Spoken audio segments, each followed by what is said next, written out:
Got what they asked for twice. EXs_in_Texas. I used to wait tables at an upscale restaurant that was known to be the place to have your holiday or office parties.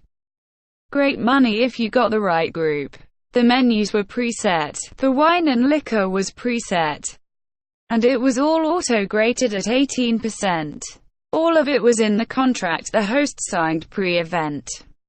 Usually the host would make themselves known fairly early on so you would know who to talk to if there was an issue and who to give the check to at the end of the night.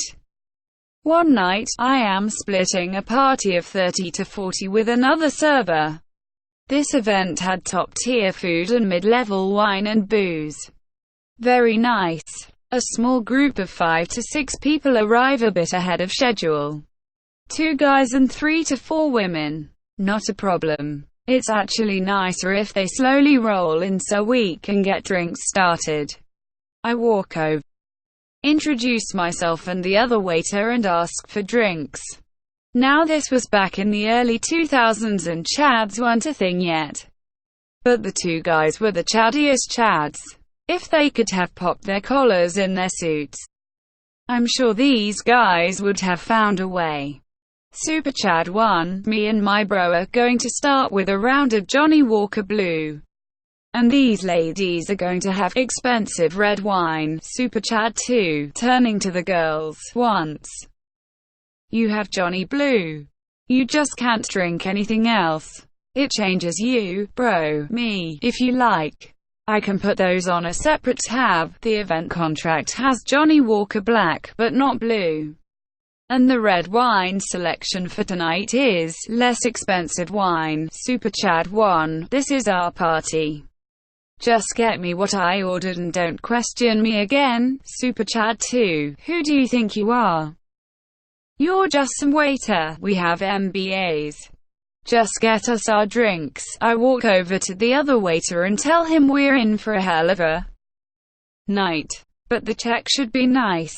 For those that don't know, Johnny Walker Blue is 3 to 4x the cost of Johnny Black.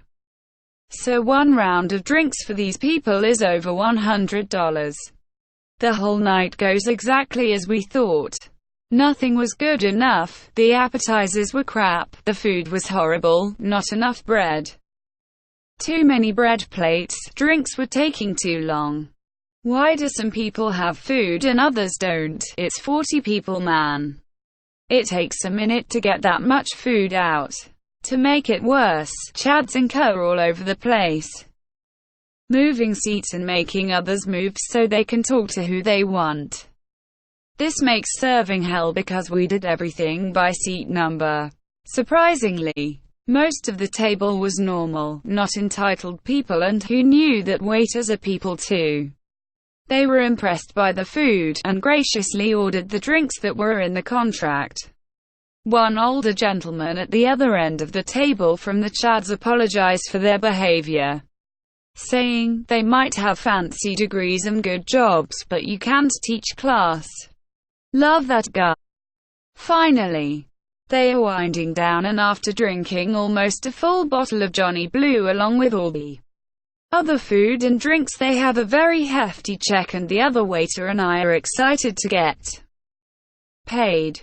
We start picking up the dessert plates and asking for last drink requests. The nice older guy at the end of the table says to bring him the check. Not wanting any more interaction with the chads than necessary, I bring it to him. I tell him I can take care of it whenever and go about clearing the table. A few minutes later he calls me over. Nice guy, maybe there was a mistake in ringing up the drinks. There is almost $600 for Johnny Blue, when the contract I signed only included Johnny Black. And there are some single glasses of wine that are different from what we agreed upon. Me, no mistake, sir. That is what was ordered and drank. He is being awesome. And I feel bad. Nice guy, why did you give the drinks to them when we clearly had a contract? Me, I apologize, sir. They told me that this was their party, and since I was just a waiter, to shut up and do as I was told. So I did. I'm sorry, I took them at their word. I point them out and he calls them over. What follows was the singularly greatest ass chewing I have ever been witness to. He goes on about how he was doing something nice, but apparently that wasn't enough. About how horrible their behavior was that night and how he is ashamed for them. But my favorite line was how you see a person's true colors in how they treat people that work for them, and they had shown theirs. Then he calls me back over. Nice guy. Apparently I thought this was my party. Guess I was wrong. This is their party and they will be taking care of the check. Oh, and up the gratuity to 25%. You earned it. He turns around and walks off, leaving the Chads with the check. All in all, it was about $3K. I have never seen two grown men look so defeated. Edit. Credit to you, B. Polly. The boss might have been their father. It makes total sense looking back. Thanks. Edit 2. Holy crap. Thanks for the gold and silvers. Now if someone can tell me what that means. Edit 3. The words have been paraphrased. This was 10 plus years ago. The only word for word thing that I remember is, once you have Johnny Blue, you just can't drink anything else. It changes you, bro. It was such a DB thing to say, I still remember it.